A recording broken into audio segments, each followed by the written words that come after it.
ആ ചാടിക്കയറിയ അംഗം വല്ല ഹൈജമ്പിന് പോയിരുന്ന് പണ്ടേ പരിശീലിച്ചിരുന്നെങ്കിൽ ഇതിനൊക്കെ വലിയ ഗുണമുണ്ടാവുമായിരുന്നു, നാടിന് വലിയ ഗുണമുണ്ടാവുമായിരുന്നു. സർ, അങ്ങനെയല്ലേ ചാടിക്കയറിയത്? ഇത് നമ്മുടെ MP രാജേഷാണ്. ഹൈജമ്പിനെ കുറിച്ചാണ് പറഞ്ഞത്.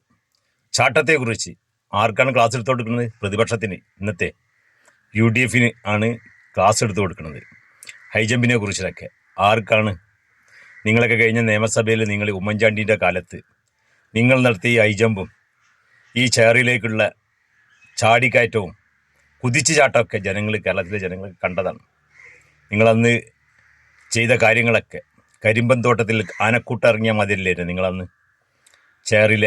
ചെയറെടുത്ത് വലിച്ചെറിഞ്ഞിട്ടും അതുപോലെ തന്നെ മേശകളും കമ്പ്യൂട്ടറുകളും കേരളത്തിലെ ജനങ്ങൾ കൊടുത്ത നികുതിപ്പണമാണ് നിങ്ങളന്ന് നശിപ്പിച്ചത്. ഇതൊക്കെ കേരളം ഒന്നടങ്കം കണ്ടതാണ്. കേരളം മാത്രമല്ല, ലോകം ഒന്നടങ്കം കണ്ടതാണ്. നിങ്ങളവിടെ കാട്ടിക്കൂട്ടിയ പേക്കൂത്തുകൾ. നിങ്ങൾ ചെയ്ത പേക്കൂത്തുകളാണ്. പ്രതിപക്ഷം പ്രതിഷേധിക്കും, സമരങ്ങളുണ്ടാവും. അതൊക്കെ ജനാധിപത്യ രാജ്യത്ത് നടക്കുന്ന കാര്യങ്ങളാണ്. ഇപ്പം നിയമസഭയിൽ പ്രതിപക്ഷം ഒരു കാര്യം ഉന്നയിച്ചാൽ അത് സ്പീക്കർ പോലും അത് അംഗീകരിക്കുന്നില്ല എന്ന് കണ്ടിട്ടുണ്ടെങ്കിൽ പ്രതിപക്ഷം സ്വാഭാവികമായിട്ടും അവർ ഇരച്ചു കയറൽ സ്പീക്കറുടെ ചെറിയിലേക്ക് തന്നെയാണ്. പക്ഷെ നിങ്ങൾ ചെയ്തതാ നിങ്ങൾ പ്രതിഷേധമാണോ നിങ്ങൾ ചെയ്തത്? നിങ്ങളവിടെ നശിപ്പിക്കുകയാണ് ചെയ്തത്. നശിപ്പിക്കണം മുഴുവൻ ചെയ്തത്.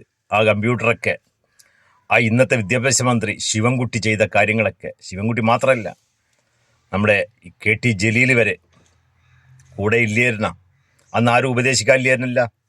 ഇന്ന് നിങ്ങൾ പ്രതിപക്ഷത്തെ ഉപദേശിക്കുന്ന ആ ഒരു ഉപദേശം നിങ്ങളുടെ സഹപ്രവർത്തകർക്ക്, നിങ്ങളുടെ MLA-മാർക്കൊക്കെ അന്ന് കൊടുക്കുകയാണെങ്കിൽ ഇന്ന് നിങ്ങൾക്ക് അഭിമാനത്തോടെ ആ ഒരു കാര്യത്തെക്കുറിച്ച് നിങ്ങൾക്ക് സംസാരിക്കാൻ. പക്ഷെ നിങ്ങൾക്കതിന് അർഹതയില്ല രാജേഷേ.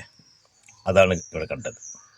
സാധാരണ നമുക്കറിയാം, പ്രതിപക്ഷം ഒരു കാര്യം പിന്നെ നിയമസഭയിൽ ഉന്നയിച്ചാൽ അത് സ്പീക്കർ നിരസിക്കുകയാണെങ്കിൽ സ്പീക്കറുടെ അടുത്തേക്ക് തന്നെയാണ് വരൽ. അതിൽ കുതിച്ചു ചാട്ടം ഉണ്ടാവും. പ്രതിഷേധിക്കുന്നവരെ പിന്നെ അവിടുത്തെ വാച്ച്മാൻ തടയുകയാണെങ്കിൽ അവരെ തള്ളി ചെയറിലേക്ക് കിടക്കലൊക്കെ സ്വാഭാവികമാണ്. പക്ഷെ നശിപ്പിച്ചിട്ടില്ല. നിയമസഭയിലെ ഒരു മുട്ടുസൂചി പോലും ഈ പ്രതിപക്ഷ അംഗങ്ങൾ, UDF-ന്റെ പ്രതിപക്ഷ അംഗങ്ങൾ അവിടെ നശിപ്പിച്ചതായി നിങ്ങൾക്ക് ആർക്കും ഒന്നും കാട്ടാൻ കഴിയില്ല. പക്ഷെ നിങ്ങൾ ചെയ്തതോ കേരളത്തിലെ ജനങ്ങൾ മറന്നിട്ടില്ല എന്നുള്ളതാണ്.